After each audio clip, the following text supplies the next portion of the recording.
लाल बाग के राजा का विसर्जन, ऊंची लहरों की वजह से हुई देरी। महाराष्ट्र में 4 डूबे, 13 लापता। मुंबई में आज कई घंटों की देरी के बाद लाल बाग के राजा की मूर्ति का विसर्जन हो सका है। सुबह से समंदर में ऊंची लहरों के कारण विसर्जन में देरी हुई। वहीं महाराष्ट्र में अलग अलग जगहों पर विसर्जन के दौरान 4 लोगों के डूबने और 13 लोगों के लापता होने की सूचना है। मुंबई के सबसे प्रसिद्ध गणपति पंडाल लाल बाग के राजा का समुद्र में विसर्जन रविवार को अचानक आई समुद्र में ऊंची लहरों के कारण देर से हुआ। यह पहली बार है जब इस तरह की स्थिति के चलते विसर्जन समय पर नहीं हो पाया। हर साल की तरह इस बार भी मूर्ति को दक्षिण मुंबई के गिरगांव चौपाटी पर सुबह 9 बजे से पहले गहरे समुद्र में विसर्जित करने की तैयारी थी, लेकिन रविवार तड़के जब मूर्ति चौपाटी पहुंची, उसी समय समुद्र में पानी का तेज बहाव शुरू हो गया। समुद्र में ऊंची लहरों की वजह से मूर्ति को ले जाने वाला प्लेटफॉर्म पानी में तैरने लगा, जिससे उसे ठीक से राफ्ट बड़ी नावनुमा बेड़ा पर चढ़ाना मुश्किल हो गया। लगभग 3 घंटे तक मूर्ति कुछ फीट गहरे पानी में रही। इस दौरान 15 से 20 स्वयंसेवक और मछुआरे मिलकर उसे संभालते रहे। सुबह करीब 11:40 पर हाई टाइड 4.42 मीटर तक पहुंच गई थी। इस साल मंडल ने मूर्ति को विसर्जन के लिए एक नया बड़े आकार का राफ्ट तैयार किया है।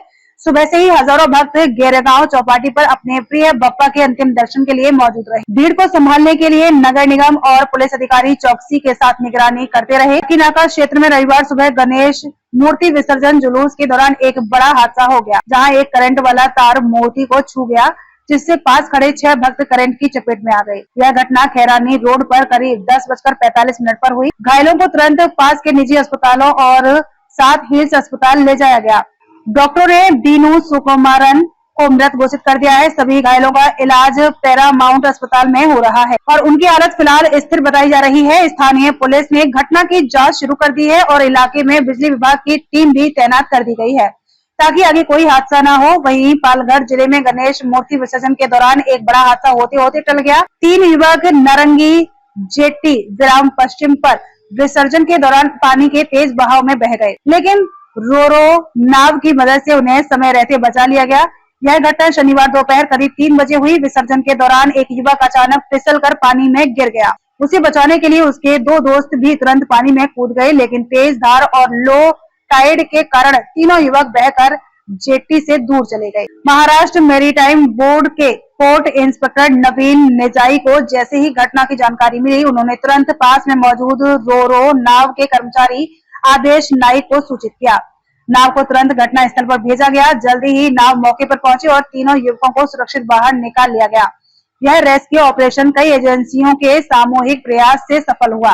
जिलाधिकारी कार्यालय के आपदा प्रबंधन प्रमुख विवेकानंद कदम ने बताया कि समय पर सतर्कता और त्वरित कार्यवाही के कारण बड़ी त्रासदी टल गई। महाराष्ट्र के कई जिलों में गणेश उत्सव के समापन के बाद मूर्तियों के विसर्जन के बाद कम से कम 4 लोग डूब गए और 13 अन्य लापता हैं। एक अधिकारी ने बताया कि पुणे जिले के चाकन इलाके में 3 अलग अलग घटनाओं में 4 लोग अलग अलग जलाशयों में बह गए। उन्होंने बताया कि 2 लोग बाकी खुर्द में भामा नदी में और एक शेल पिंपल गांव में बह गया। उन्होंने बताया कि एक अन्य व्यक्ति पुणे ग्रामीण के बेरबाड़ी में एक कुएं में गिर गया। अधिकारी ने बताया कि 4 लोगों में से अब तक 2 के शव बरामद कर लिए गए हैं और अन्य 2 लोगों की तलाश जारी है। पुलिस ने बताया कि नांदेड़ जिले के गड़े गांव में एक नदी में 3 लोग बह गए। बाद में उनमें से एक को बचा लिया गया है और अन्य 2 लोगों की तलाश जारी है। उन्होंने बताया कि नासिक में भी 4 लोगों के साथ ऐसी ही दुर्घटना हुई और उनमें से एक के शव सिन्नार में बरामद किया गया है। पुलिस ने बताया कि जलगांव में अलग अलग घटनाओं में 3 लोग बह गए और उनकी तलाश जारी है। वहीं ठाणे जिले में मूर्ति विसर्जन के दौरान 3 लोग बह गए और अब तक उनमें से एक का शव बरामद कर लिया गया है। पुलिस के अनुसार अमरावती में एक अन्य घटना में विसर्जन के दौरान एक व्यक्ति के डूबने की आशंका है। राज्य के कई हिस्सों में लगातार हो रही बारिश के कारण नदियां, झीलें और अन्य जलाशय उफान पर हैं, जिसके कारण राज्य आपदा प्रतिक्रिया दल और राष्ट्रीय आपदा प्रतिक्रिया बल NDRF को तैनात किया गया है।